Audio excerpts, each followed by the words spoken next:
भाई हमारी कंट्री के जो रिच क्लास लोग हैं, basically the high net worth individuals, अब उन्होंने यूएस करेंसी को as a long term investment use करना शुरू कर दिया है। देखो होता क्या है कि जो जनरली हम फॉरेन करेंसी में इन्वेस्टमेंट करते हैं ना, वो एक हेज के लिए यूज करते हैं। बेसिकली जो भी हमारी इंडियन करेंसी बॉन्ड में जो भी फ्लक्चुएशन आती है, वो दूसरी करेंसी उसे कॉम्पनसेट कर दे विद अप्रिसिएशन।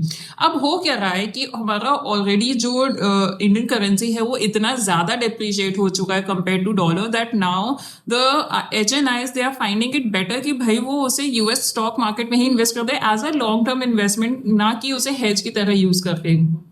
तो इसमें वो कर क्या रहे हैं, वो यूएस इक्विटीज में जा रहे हैं। Basically the artificial intelligence, health care sector, semi conductor, इस तरह की वो सेक्टर्स में इन्वेस्ट करने की प्लानिंग में है, बिकॉज दे नो कि भाई इंडिया में पैसे रख के तो कुछ नहीं मिलने वाला है, इससे अच्छा है कि यूएस करेंसी में लगा दो, कुछ तो अप्रिसिएशन बेटर मिलेगा ही मिलेगा।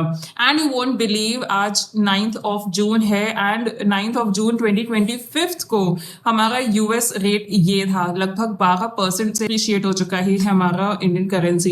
सो नाउ यू अंडरस्टैंड कि अगर वो यही चीज यूएस करेंसी में लगाते तो कितना ज्यादा उन्हें बेनिफिट होगा इस चीज से। सेकेंडली वो यूएस बॉन्ड मार्केट में भी इन्वेस्ट कर रहे हैं, which is again going to give them a higher return, क्योंकि फेडरल बैंक के चांसेस हैं कि वो इंटरेस्ट रेट बढ़ाएंगे ही अपने। It is going to be act as a safe haven for the high net worth individuals investments and wealth preservation. So आपको क्या लगता है कि आप भी उनकी टैक्टिक को फॉलो करोगे या आप इंडियन सिक्योरिटीज में ही इन्वेस्टमेंट करना चाहोगे? Let me know in the comment section.